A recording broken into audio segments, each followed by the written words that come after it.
Good morning students. आज हम class 9th math chapter number 6 line and angles के बारे में बात करेंगे। इससे प्रीवियस पार्ट के अंदर मैंने आपको एक्सरसाइज करवाई थी, एक्सरसाइज 6.2 के बारे में, उसके क्वेश्चन सोल्व करवाए थे। आज हम बात करेंगे 6.3 एक्सरसाइज के बारे में। बट उससे पहले इस 6.3 एक्सरसाइज को करने से पहले इस एक्सरसाइज के अंदर कुछ थ्योरम्स दी गई हैं जो इम्पोर्टेंट भी हैं एग्जाम के पॉइंट ऑफ व्यू से। और दूसरी बात क्या है कि ये जो थ्योरम है उनका हमें रिजल्ट प्रूफ करना पड़ेगा। क्या है देखिए, एक थ्योरम बताई गई है। मैंने इससे प्रीवियस पार्ट के अंदर जो क्वेश्चन करवाए उनको आपको थ्योरम को प्रूफ नहीं करवाया, सीधा मैंने रिजल्ट बता दिया था, क्योंकि वो मतलब ज़्यादा इतने इंपॉर्टेंट नहीं थे। बट कुछ जो थ्योरम्स इंपॉर्टेंट हैं उनके मैं आपको प्रूफ करवाऊंगा। देखिए क्या है थ्योरम कि the sum of the angles of a triangle is 180। कि हमें ये बात प्रूफ करनी है। हमें ये पता तो है कि एक ट्रायंगल के अंदर 3 एंगल होते हैं, बट उसके अंदर तीनों एंगल का जो सम होता है वो कितना होगा, 180 डिग्री। इस बात को हम प्रूफ करेंगे। देखिए इस बात को प्रूफ करने के लिए हमारे पास एक ट्रायंगल दी गई है, क्योंकि उसने लिखा है कि एक ट्रायंगल है, तो कोई भी एक जनरल ट्रायंगल ड्रॉ कर लीजिए जिसका नाम क्या है, पी क्यू आर। उसके अंदर 3 एंगल्स भी बना दिए, 1 2 3। ठीक है, अब इन तीनों एंगल का सम मुझे 180 प्रूफ करना है। तो देखिए सॉल्यूशन के अंदर सबसे पहले जब भी कोई बात प्रूफ करनी है तो 3 स्टेप लिखने पड़ते हैं, गिवन, प्रूफ, जो भी है। देखिए फर्स्ट में मुझे गिवन क्या है, ए ट्रायंगल, एक ट्रायंगल दी गई है जिसका नाम क्या है, पी क्यू आर। बस इतना ही गिवन है, इससे आगे तो कुछ नहीं गिवन। और उसके अंदर 1 2 3 एंगल है, वो कोई दिक्कत नहीं। प्रूफ क्या करना है, angle 1 plus angle 2 plus angle 3 is equal to 180 degree. की तीनों एंगल का सम क्या होना चाहिए, 180 डिग्री। तो इसको प्रूफ करने के लिए मुझे कुछ कंस्ट्रक्शन करनी पड़ती है। कंस्ट्रक्शन का मतलब मैंने आपको बताया भी था प्रीवियस पार्ट के अंदर, या इससे पहले जब भी चैप्टर के बारे में कुछ भी थ्योरम वगैरह प्रूफ की थी, कि कंस्ट्रक्शन क्या होता है। कि कंस्ट्रक्शन एक ऐसा मैथमेटिकल लैंग्वेज में बोलूँ कि एक ऐसा स्टेप है, जब भी हमें किसी बात को प्रूफ करना होता है तो उसके अंदर हम अपनी तरफ से कुछ मेजरमेंट करते हैं। ठीक है, अपनी तरफ से कुछ भी मेजर कर लेना, या अपनी तरफ से कुछ भी, जो भी स्टेप अपनी तरफ से लिखा जाता है उसे क्या बोलते हैं, कंस्ट्रक्शन बोलते हैं। देखिए कंस्ट्रक्शन। अब इस बात को मैं प्रूफ करने के लिए अपनी तरफ से कोई पॉइंट लेके चल रहा हूँ या कोई स्टेप लिख रहा हूँ, तो वो क्या है। अब मैंने क्या किया कि मैंने एक लाइन ड्रॉ कर ली, किस पॉइंट से, पी पॉइंट से। इस पी पॉइंट से मैंने एक लाइन ड्रॉ की, ये लीजिए। ठीक है, लाइन सेगमेंट मान लीजिए कि एक लाइन सेगमेंट ड्रॉ की, वो क्या है, ए बी। मैंने कोई लाइन सेगमेंट ड्रॉ की ए बी जिसका नाम है, वो किस पॉइंट से होके जा रही है, पी पॉइंट से होके जा रही है। और वो जो लाइन है ए बी वो पैरेलल है किसके, क्यू आर के। ये बात आपने अपनी तरफ से की है। तो क्या लिखेंगे कंस्ट्रक्शन में कि we draw a line segment A B through the point P, passing through the point P। किस पॉइंट से, through the point P, and AB line is parallel to क्या हुआ, ये दो। कि एक तो लाइन ड्रॉ कीजिए जो P से पास हो, दूसरी बात जो AB लाइन ड्रॉ होकर नई लाइन आएगी, ए बी जो लाइन आएगी वो क्यू आर के क्या होगी, पैरेलल होगी। ये अपनी तरफ से मैंने मेजर कर लिया, या कंस्ट्रक्शन में लिख लिया मैंने ये स्टेप। ठीक है, अब इसका प्रूफ स्टार्ट करते हैं। देखिए कैसे। प्रूफ के अंदर मैंने क्या लिखा, मुझे प्रूफ करना है कि तीनों एंगल का सम 90 डिग्री होना चाहिए। तो अब ये जो लाइन ड्रॉ की है, सपोज किया इसके साथ भी कोई ना कोई एंगल बनेगा, उसका नेम क्या दे दिया मैंने, 4। ये जो लाइन है इसके साथ भी कोई ना कोई एंगल बनेगा, ये क्या है, मैंने नेम दिया इसको 5। अब सबसे पहले क्या राइट करेंगे कि मुझे पता है कि अगर ए बी एक लाइन सेगमेंट है, ए बी एक लाइन सेगमेंट है और एक ही लाइन सेगमेंट पे तीनों स्ट्रेट लाइन है। ठीक है, ए बी एक स्ट्रेट लाइन है तो तीनों एंगल बन रहे हैं, एंगल 4 1 और 5। तीनों एंगल का सम क्या होगा, 180 डिग्री। क्यों होगा, लीनियर पेयर। तो मैंने लिखा कि A B is a straight line, A B is a straight line, या लाइन बोल दीजिए simple. A B is a straight line. अगर स्ट्रेट लाइन है तो स्ट्रेट लाइन पर बने हुए तीनों एंगल का sum, angle 4 plus angle 1 plus angle 5। तीनों एंगल का सम क्या हो जाएगा 180 degree, due to linear pair के कॉन्सेप्ट से। ठीक है, इसके अंदर ट्रायंगल को तो नहीं लगाया, ट्रायंगल का रूल। ठीक है सर, इतनी बात आ गई, ये बात हो भी गई। आगे क्या कहते हैं कि अगर ए बी पैरेलल है क्यू आर के, रफली डायग्राम में देखिए, आपने कहा ए बी पैरेलल है क्यू आर के, सपोज कर लिया मैंने भी ये बात, चलो जो भी है, ठीक है। अब कहता है कि अगर मैं इस पॉइंट को लेके चलता हूं, ये पी पॉइंट है, ठीक है, तो यहां जो एंगल बनेगा, यहां कौन सा एंगल बन रहा है, 2 एंगल बन रहा है, यहां कौन सा एंगल बन रहा है, क्वेश्चन एंगल नंबर 4, ठीक है। तो एंगल 2 और 4 जो होंगे, कि मैंने कहा ए बी जो है वो पैरेलल है किसके, क्यू आर के, और पी क्यू मेरे पास क्या बन जाती है, ट्रांसवर्सल। तो एंगल 2 किसके इक्वल आ जाएगा, 4 के। क्या इतनी बात राइट कर सकता हूँ डायग्राम के अकॉर्डिंग? बिल्कुल राइट कर सकते हैं, क्योंकि जब भी दो लाइन पैरेलल होती है और एक ट्रांसवर्सल होती है तो अल्टरनेट एंगल्स क्या होते हैं, इक्वल होते हैं। तो मैंने क्या लिखा कि if A B is parallel to Q R, then P से क्यू मेरे पास क्या बना, ट्रांसवर्सल। ट्रांसवर्सल, ये दो बातें क्यों लिखनी होती है, क्योंकि जब भी अल्टरनेट एंगल बनता है तो उसके लिए दो लाइंस पैरेलल होनी चाहिए और एक लाइन ट्रांसवर्सल होना चाहिए, इसलिए हम ये दो कंडीशन लिखते हैं। और वैसे भी इसमें जेड की शेप मैंने आपको बताई थी अल्टरनेट एंगल के लिए, तो क्या यहाँ जेड की शेप बन रही है, बिल्कुल बन रही है। ये देखिए 2 और 4 तभी एंगल इक्वल, तो क्या लिखेंगे, then angle 2 is equal to angle 4।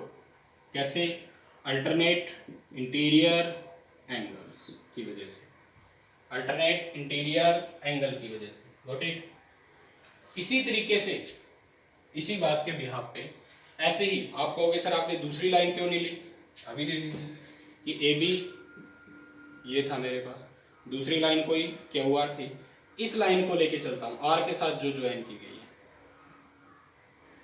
या सर यहाँ पर भी तो जेड की शेप बन रही है, उल्टे जेड की शेप, तो यहाँ पर भी अल्टरनेट एंगल बनना चाहिए, बिल्कुल बनना चाहिए। तो ये एंगल क्या था 5, ये एंगल क्या था 3, तो एंगल 3 और 5 भी क्या हो जाएंगे, सेम कंडीशन के हिसाब से।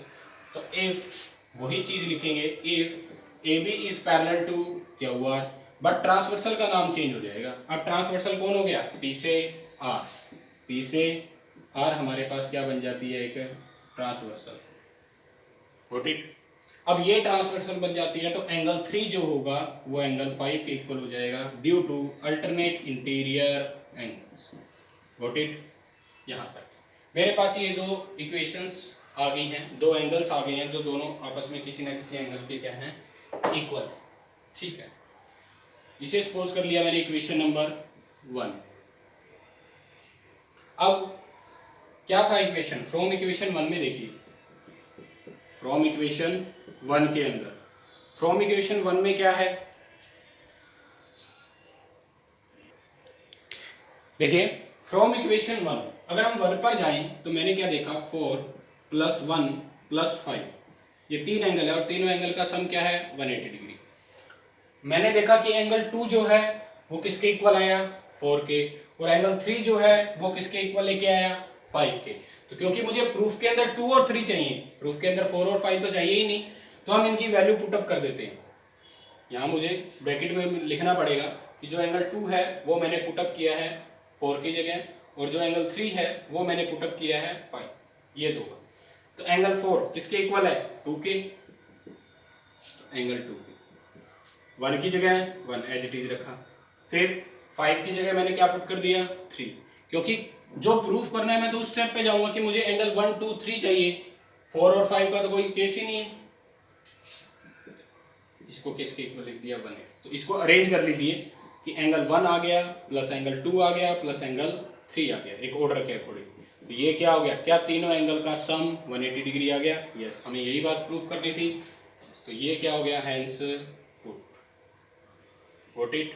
तो ये थी एक थ्योरम जिसका रिजल्ट इंपॉर्टेंट भी था और हमें प्रूफ भी करना आना चाहिए कि एक ट्रायंगल के तीनों एंगल का सम 180 डिग्री कैसे होता है। तो आपको ये कंस्ट्रक्शन थोड़ी सी ध्यान में रखनी पड़ेगी कि जो एक कंस्ट्रक्शन लेंगे इस अपर पॉइंट से, पी पॉइंट से, कि ए बी हमने एक लाइन ड्रॉ की थ्रू दी पॉइंट पी, और जो ए बी लाइन है वो क्या है, पैरेलल है किसके, जो बेस के अंदर लाइन दी गई है क्यू आर के। बस ये बात हमें थोड़ी सी ध्यान रखनी पड़ती है।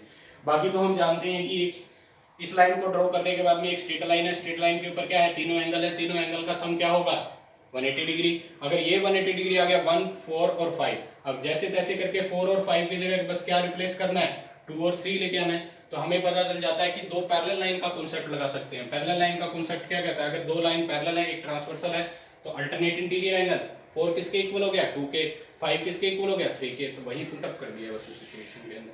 तो जो रिजल्ट हमें चाहिए था वो हमें ऑब्टेन हो जाएगा। Got it. तो नेक्स्ट थ्योरम देखिए, एक थ्योरम और है इसकी, क्या है वो,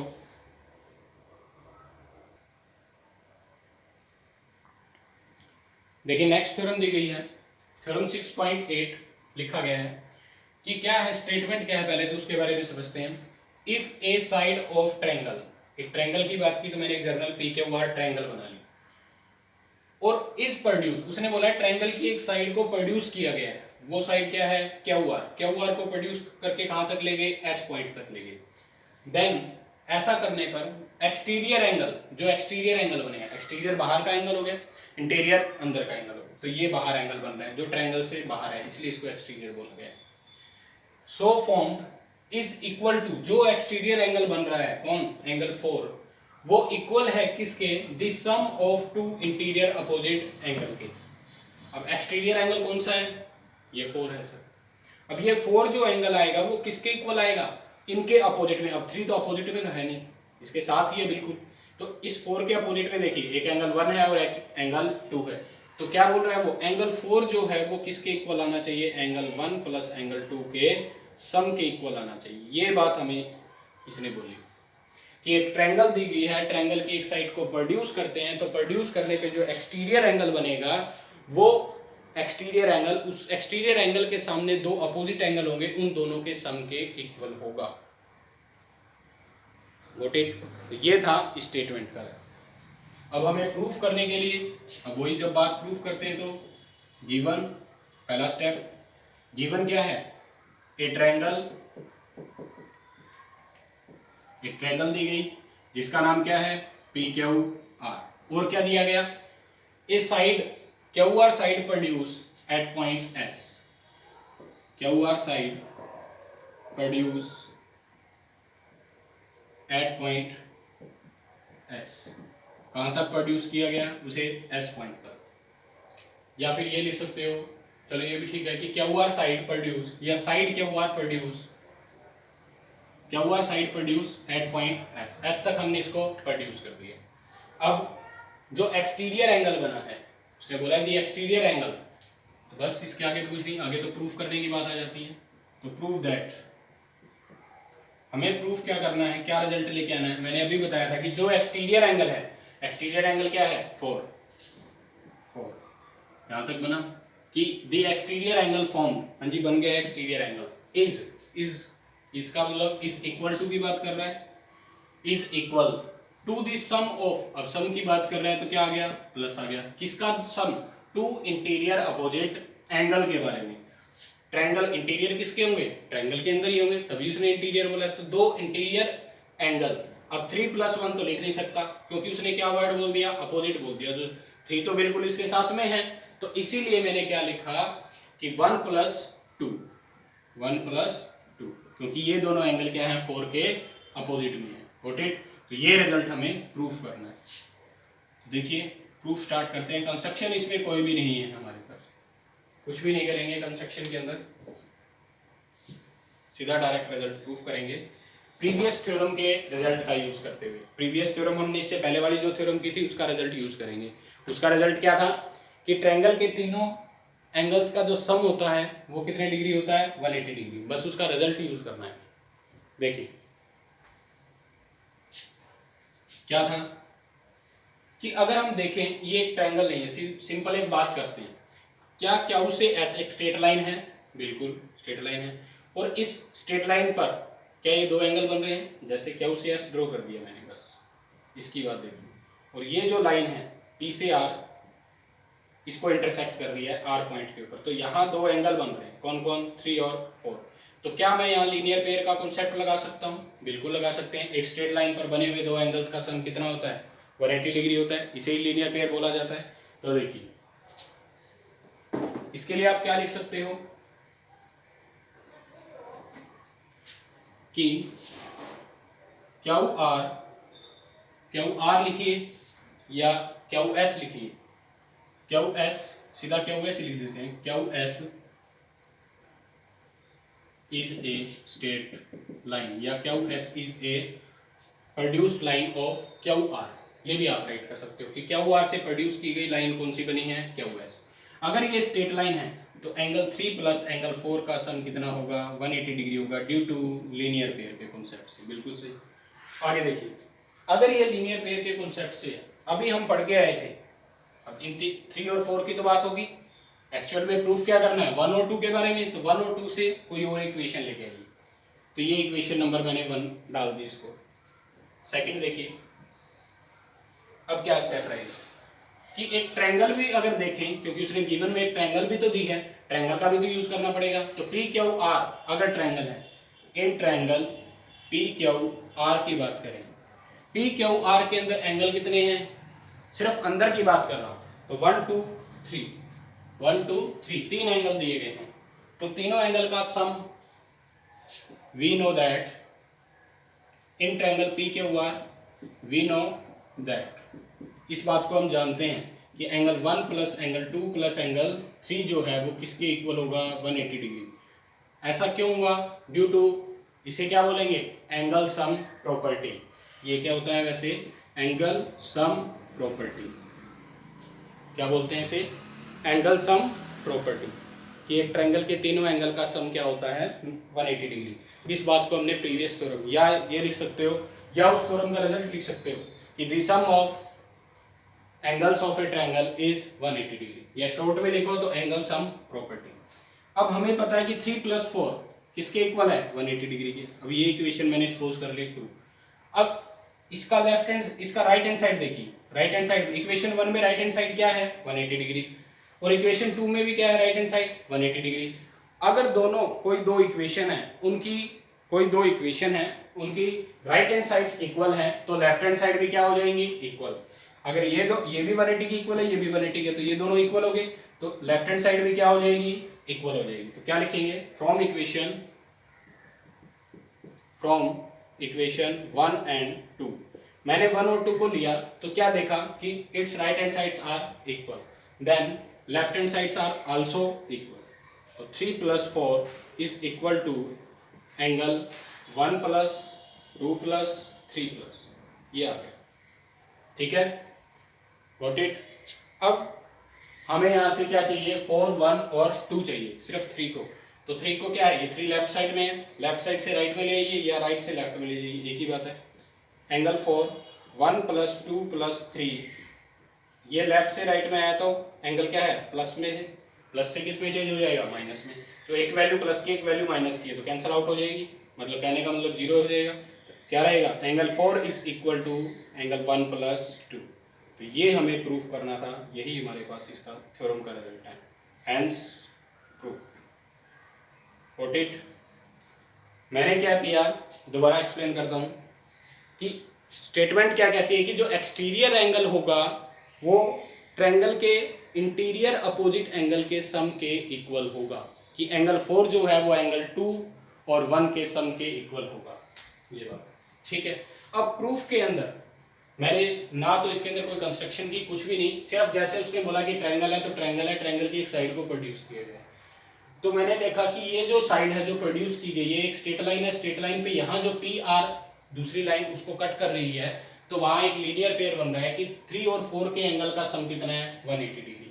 अब मैंने ट्रायंगल का यूज किया, क्योंकि ट्रायंगल के बारे में बात दी गई है, तो ट्रायंगल के बारे में मैंने देखा कि तीनों एंगल का सम, इंटीरियर एंगल का सम क्या है, 180 डिग्री। तो क्या दोनों की राइट हैंड साइड इक्वल है, तो लेफ्ट हैंड साइड भी क्या हो गया, इक्वल। 3, अब यहाँ पर भी 3 है, यहाँ पर भी 3 है, और हमें 3 चाहिए भी नहीं, तो 3 पॉजिटिव है, तो इधर आके नेगेटिव हो गया, दोनों कैंसिल हो गए। तो क्या बचेगा, 4 is equal to angle 1 plus angle 2। Got it.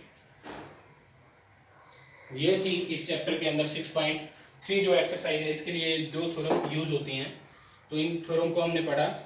बाकी अगर कोई दिक्कत आती है किसी भी थ्योरम को समझने में या उसकी स्टेटमेंट को समझने में, हाँ डायग्राम इस क्वेश्चन के, इस पूरे चैप्टर के लिए डायग्राम बिल्कुल मैंडेटरी है, बहुत जरूरी भी है। जब भी आप कोई क्वेश्चन करो इस ज्योमेट्रिक पोर्शन के लिए, इस 6 चैप्टर के लिए, तो उसका डायग्राम आप अपनी नोटबुक पे, फिर नोटबुक पे जब भी आप क्वेश्चन करो तो आपको नोटबुक पे डायग्राम जरूर ड्रॉ करना है, क्योंकि ये लगभग क्वेश्चन डायग्राम से ही सोल्व होते हैं, सारे ही क्वेश्चन डायग्राम से होते हैं। तो डायग्राम, आप ये नहीं है कि आपने क्वेश्चन सोल्व कर दिया पूरा, उस क्वेश्चन का डायग्राम ही नहीं दिया, उसने ट्रायंगल का जिक्र किया था, आपने कोई ट्रायंगल ही नहीं ड्रॉ की, तो वो क्वेश्चन ऑटोमेटिकली रॉन्ग हो जाएगा, उसका कोई मेन मोटिव नहीं है। ठीक है, तो जब भी आप एफएनबी पे या पीएनबी पे क्वेश्चन इसको सोल्व करो, थ्योरम्स को सोल्व करो, क्वेश्चन को सोल्व करो, एग्जांपल को सोल्व करो, तो उन क्वेश्चन के डायग्राम बहुत ज्यादा कंपलसरी हैं फॉर दिस चैप्टर, इस चैप्टर के लिए तो बहुत ज्यादा जरूरी है। Got it? तो ये थी हमारे पास इस चैप्टर की जो दो थ्योरम इंपॉर्टेंट है, दोनों का रिजल्ट हमें याद भी रखना है और कैसे प्रूफ करना है वो भी ध्यान रखना है। Thank you.